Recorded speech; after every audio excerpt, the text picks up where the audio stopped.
Hi, my name is Samuel Shropshire. I'm an American citizen living in Saudi Arabia. I came here in November 2011, not knowing anything about Islam or the Prophet Muhammad, peace be upon him.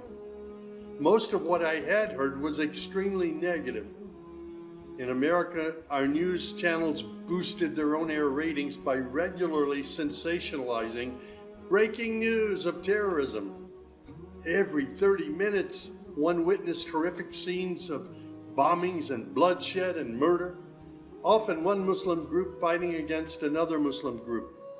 As killings and beheadings took place, there were always the shouts of Allahu Akbar, Allahu Akbar, God is great. I was invited here to Saudi Arabia by Safi Kaskas to work on what was known as the Q Project. Dr. Kaskas wanted to produce a new, easy-to-read American translation for the next generation of young Americans. Since I could not read or speak Arabic, I wasn't doing any translation work. I was simply invited here to check the English to make certain that this new interpretation of the Quran was easily understood.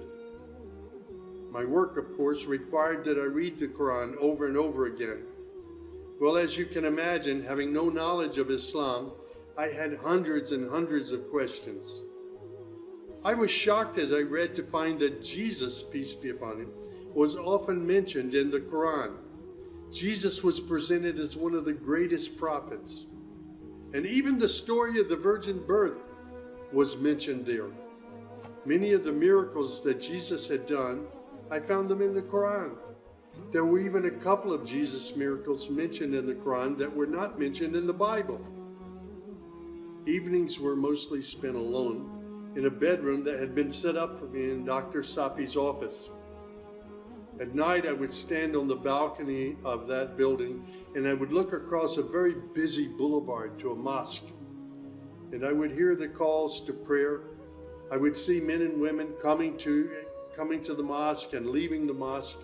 Children were playing football in the mosque parking lot.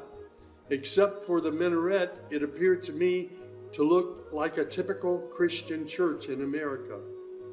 My heart longed to be in that mosque. I felt compelled by God to go there. A few months later, I got up the courage to walk down the street and to knock on the door of Taqwa Mosque. Now, nobody knocks on the door of a mosque. Normally, they just open the door and they walk right in.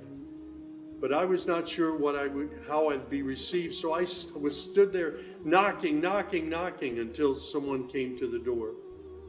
That person simply said, "May I help you?" I said, "My name is Samuel. I'm a Christian from the United States. Is it okay if I come inside?" And that man, Shafiq Zubir, who was the caller to prayer, he reached out and he hugged me and he said, "Of course, come in." I sat in the back of the mosque during prayer times for 3 days. I didn't understand what was going on. I saw men standing, bowing, putting their heads to the floor as the Imam led them in prayer. I had little knowledge about what was happening, but I felt God's presence in that mosque. And the men of Taqwa Mosque were so friendly to me. After 3 days, I asked Shafiq if he could teach me the first surah of the Quran, Al-Fatiha. This was a necessary element in praying the 5 daily prayers. I was memorizing sounds, but I didn't know what the sounds meant. So I started comparing them with an English translation I had, and I realized that there was nothing in Al-Fatiha that was inconsistent with Christian teaching. There I read the encouraging words that God was the most merciful, the distributor of mercy and forgiveness. My heart was being strangely touched by the words of the Quran and the love displayed by the men of Taqwa Mosque. Dr. Sadiq Malki would later drive me to the Islamic Education Foundation in Al-Hamra neighborhood of Jeddah, where I said Al-Shahada. According to Islam, we're all